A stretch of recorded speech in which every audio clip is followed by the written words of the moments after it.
নমস্কার বন্ধুরা, কেমন আছেন আপনারা? আশা করি সকলেই ভালো আছেন। অনেকদিন বড় ভিডিও দেওয়া হয় না, বিশেষ করে রান্নার কোনো ভিডিওই তেমন দেওয়া হচ্ছে না। তা আজ আপনাদের সাথে একটা রান্না শেয়ার করছি। অনেকেই আপনার রান্নাটা পারেন, তারপরও আমি যেভাবে রান্না করেছি সেই রান্নাটাই আপনাদের সাথে শেয়ার করছি। আমি কাঁকড়া রান্না করেছিলাম, তারই একটা ভিডিও করেছিলাম, সেটাই শেয়ার করছি। আমি প্রথমে কাঁকড়াগুলো ভালো করে কেটে ধুয়ে নিয়েছি। এখানে দেখতেই পারছেন আমি কাঁকড়ার পা গুলো একটু ছেঁচে নিয়েছি, কারণ এটা অনেক শক্ত। খেতে গেলে অনেক সময় দাঁত দিয়ে ভাঙা যায় না, এজন্য আমি একটু ছেঁচে দিয়েছি, যাতে আপনার খেতে সুবিধা হয় বাচ্চাদের। আমি যতটুকু রান্না করব ততটুকু কাঁকড়া নিয়ে একটা পাত্রে আমি লবণ হলুদ মাখিয়ে নিয়েছি। এখন পরিমাণ মতো তেল দিয়ে দিলাম। এখন আমি কাঁকড়াগুলো ভেজে নিচ্ছি। কাঁকড়াটা অনেকটা তেলে দেওয়ার পরে চিংড়ি মাছের মতোই কালারটা এসে যায়। চিংড়ি মাছ যেমন তেলে দেওয়ার পরে একটা হলুদ হলুদ ভাব এসে যায়, সেরকম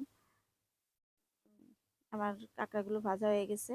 এখন আমি ওই তেলে আলু দিচ্ছি। আলুগুলো এখনো ভালো করে ভেজে নেব। কাঁকড়া অনেকে পছন্দ করে, আবার অনেকে পছন্দ করে না। আমার ছেলেরা খুব পছন্দ করে, এজন্য ওদের জন্য মাঝে মধ্যেই কাঁকড়াটা রান্না করা হয়। আমি লবণ হলুদ দিয়ে দিলাম পরিমাণ মতো। এখন আমি আলুগুলো ভালো করে ভেজে নেব। আমার আলুগুলো ভালো করে ভাজা হয়ে গেছে, এখন আমি তুলে নিচ্ছি।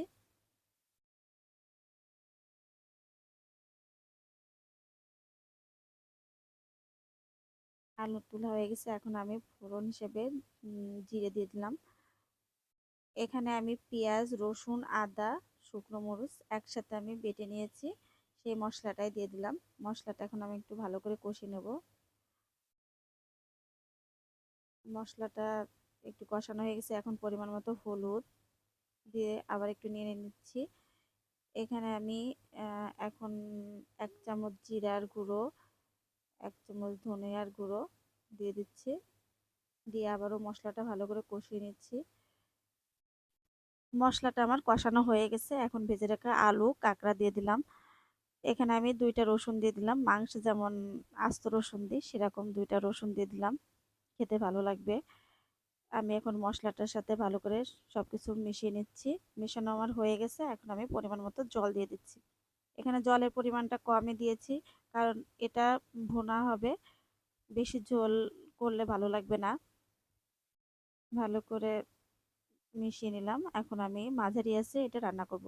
এখানে আমি পরিমাণ মতো লবণ দিয়ে দিচ্ছি।